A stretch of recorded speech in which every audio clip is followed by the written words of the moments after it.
Tesla is quietly investing $2.9 billion to produce 100 gigawatts of solar panels annually in Texas, a figure equivalent to nearly 40% of the total cumulative solar capacity installed in U.S. history. Selling retail solar panels yields meager profits, so why is Elon Musk willing to pour such a massive amount of money into this project? The truth is, Tesla isn't planning to sell panels to you. They are quietly transforming into a hyperscale power generator to supply energy for their own AI and autonomous vehicle ecosystem. Could this be the move that allows Tesla to completely dominate the tech infrastructure of the future? The scale of the project is almost difficult to comprehend. A planned annual output of 100 gigawatts would exceed the entire U.S. solar module manufacturing capacity, previously estimated at around 65 gigawatts. And according to Tesla's Master Plan Part 3, this is only the first step. The company's long-term vision points toward an astonishing 1 terawatt of annual production, enough clean energy capacity to support millions of electric vehicles, massive AI data centers, and industrial facilities operating on a scale few companies have ever attempted. This isn't simply about making more solar panels, it's about securing the energy needed to power Tesla's entire future ecosystem. The answer lies in the brutal reality of the traditional solar market. Selling solar panels to homeowners is a low-margin commodity business plagued by razor-thin returns and aggressive price wars. For Elon Musk, solar panels are merely the raw intake infrastructure engineered to capture the cheapest energy source in the solar system. The real play is controlling power generation at its root. Instead of remaining at the mercy of legacy electric utility companies, grid bottlenecks, and unpredictable commercial rate hikes, Tesla is building a closed-loop energy monopoly. What happens when a tech giant stops relying on public utilities and starts generating its own infinite power grid? This massive volume of clean electricity feeds directly into 4 energy-hungry pillars that would otherwise collapse under standard municipal utility limits. First, it fuels the global supercharger network with ultra-low-cost grid-independent power. Second, daytime energy surges are channeled into utility-scale Megapack batteries, converting intermittent daylight into a rock-solid 24/7 power supply. Third, and most critically, this reliable capacity powers massive AI data centers. Training full self-driving neural networks, humanoid Optimus robots, and frontier AI models requires astronomical compute power. Single AI supercomputers like xAI's Colossus cluster are scaling toward gigawatt-level demands, a power draw equivalent to mid-sized cities. Traditional grids simply cannot supply this wattage without triggering localized blackouts or years of transmission line delays. Finally, as fleet-scale Robotaxis deploy to run around the clock, owning energy at the source guarantees an unbeatable cost-per-mile advantage over every competitor. The timing of this infrastructure rollout is no coincidence. Modern high-density AI server racks draw up to 10 times the energy of traditional cloud computing, causing global AI data center power demand to explode. The bottleneck for artificial intelligence and autonomous robotics is no longer just silicon chips or raw algorithms. It is raw power. While the rest of the tech industry prepares to hit an unprecedented energy wall, Tesla is securing its own private power grid from the ground up. They are not building factories to compete in retail solar markets. They are constructing an independent energy empire to power the future economy. Why is Tesla building so much capacity before the market even exists? To understand Tesla's strategy, we first need to understand what Brookshire is. Brookshire is a small town about 35 miles west of Houston, Texas, and until recently almost no one associated it with the future of American manufacturing.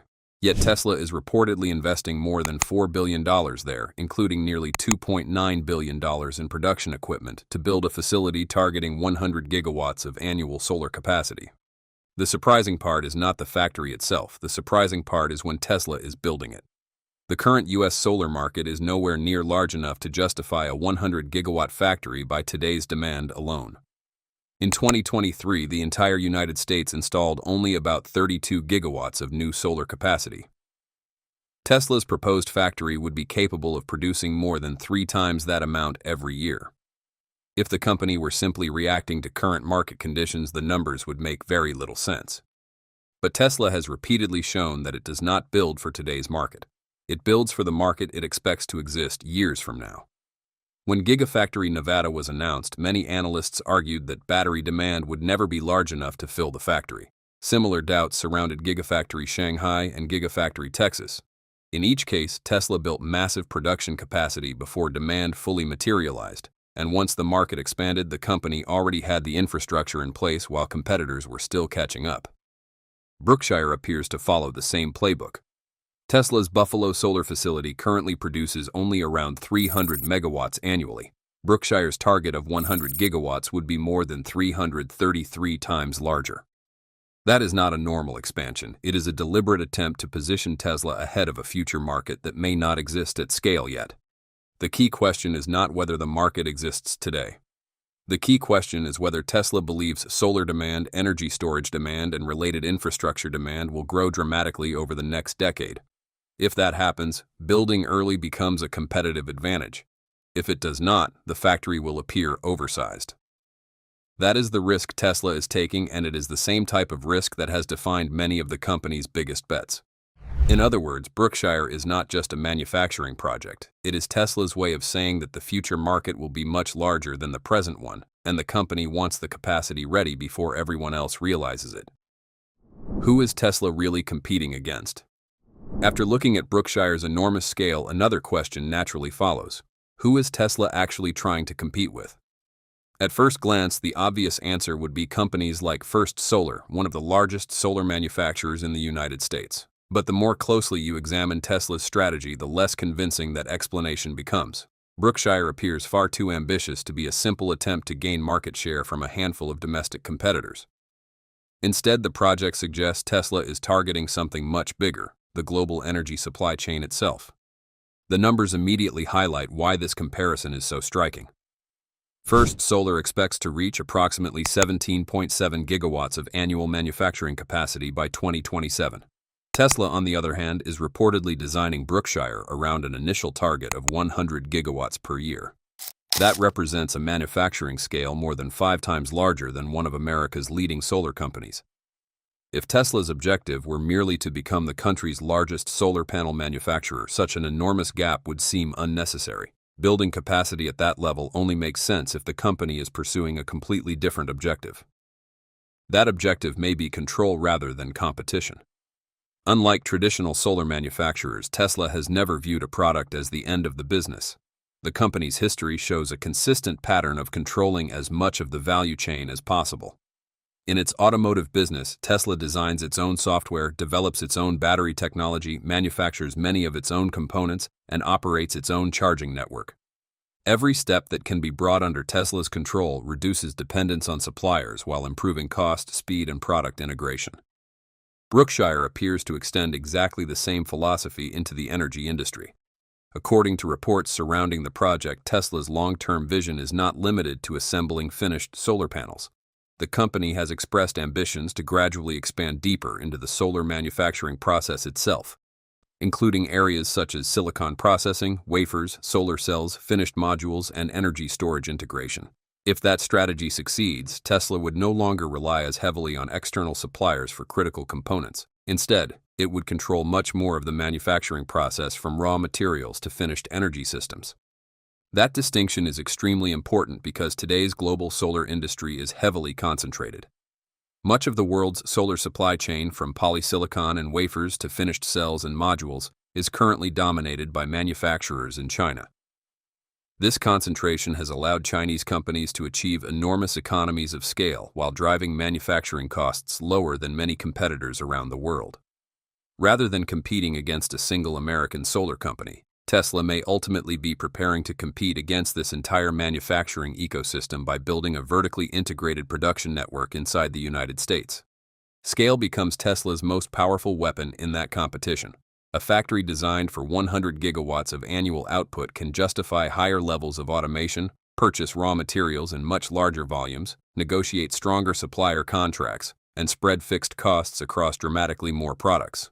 These advantages have little to do with producing a better solar panel. Instead, they determine whether a company can manufacture at costs low enough to remain competitive for decades. This is also why Brookshire should not be viewed as an isolated factory. It fits into a much broader strategy alongside Tesla's battery production, megapack manufacturing, charging infrastructure, and expanding energy business. Each new facility strengthens the others by reducing costs, simplifying logistics, and creating efficiencies that smaller manufacturers struggle to match. Rather than building independent businesses, Tesla is constructing an industrial ecosystem in which every new investment reinforces the next. Perhaps the most revealing aspect of Brookshire is that Tesla is entering the solar industry at a time when many manufacturers are becoming increasingly cautious because of pricing pressure and intense global competition. While others slow their expansion, Tesla appears willing to make one of the largest manufacturing bets in the industry's history. That approach has defined the company's strategy for years. Tesla often invests aggressively precisely when others hesitate, believing that long-term manufacturing leadership belongs to the companies willing to scale first rather than react later. If that strategy works again, Brookshire will not simply change Tesla's position in the solar market, it could fundamentally reshape how energy products are manufactured in the United States. At that point, Tesla would no longer be competing only with companies that sell solar panels. It would be competing with an entire global supply chain using manufacturing scale, vertical integration, and cost efficiency as its primary competitive advantages. That is a much bigger battle than most people realize, and it may be the real reason why Brookshire is being built at a scale the industry has never seen before.